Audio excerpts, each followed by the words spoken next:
En fait, c'est quoi un projet? C'est quoi un projet? Parce que beaucoup de gens parlent de projet, mais peu savent réellement c'est quoi un projet. Pour parler de projet, la première chose que je vais faire, c'est de définir c'est quoi un projet.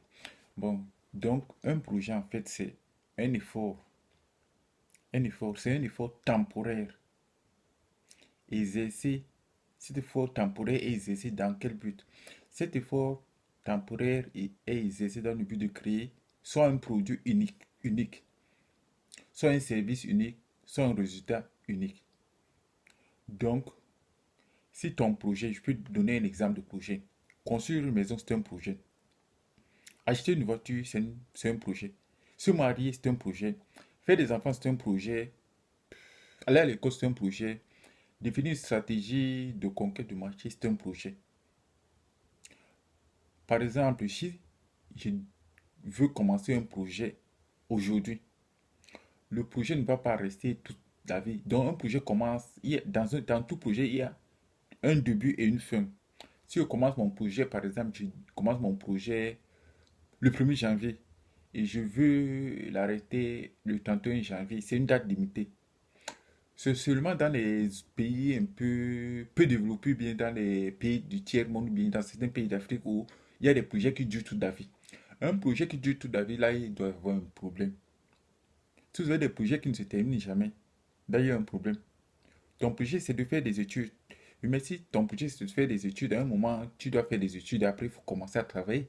Ton projet ne peut pas être de faire des études toute ta vie. À moins que faire des études, bien étudier des choses, soit quelque chose qui te passionne. Mais un projet qui n'est pas limité dans le temps, c'est pas un projet. Bon, quand j'ai dit c'est un effort temporaire, si par exemple mon projet c'est de construire une maison,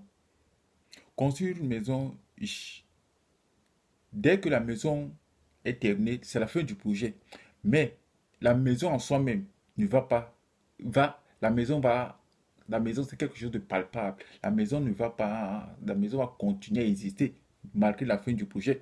Si ton projet c'est de faire un bébé, ben, quand tu fais un bébé, l'enfant va naître. Après l'enfant va grandir.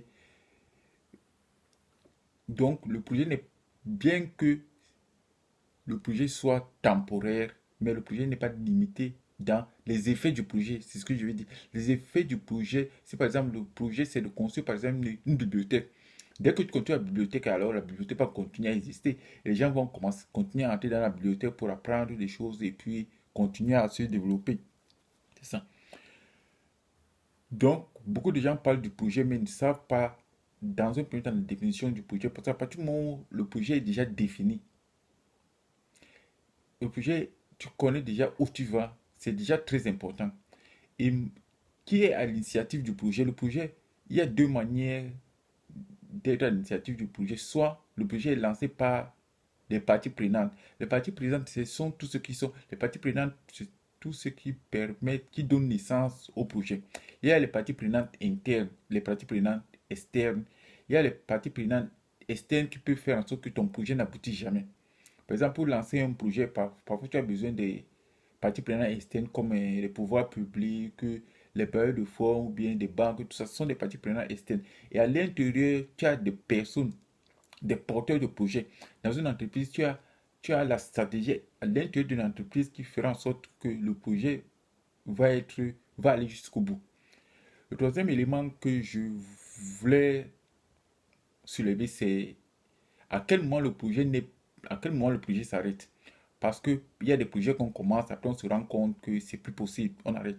Le projet peut s'arrêter parce qu'il y a des aléas techniques, des problèmes techniques, parce qu'on se rend compte que techniquement c'est plus possible.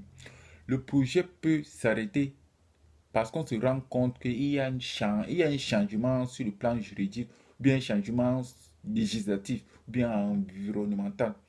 Le projet peut s'arrêter parce que le projet n'est plus rentable.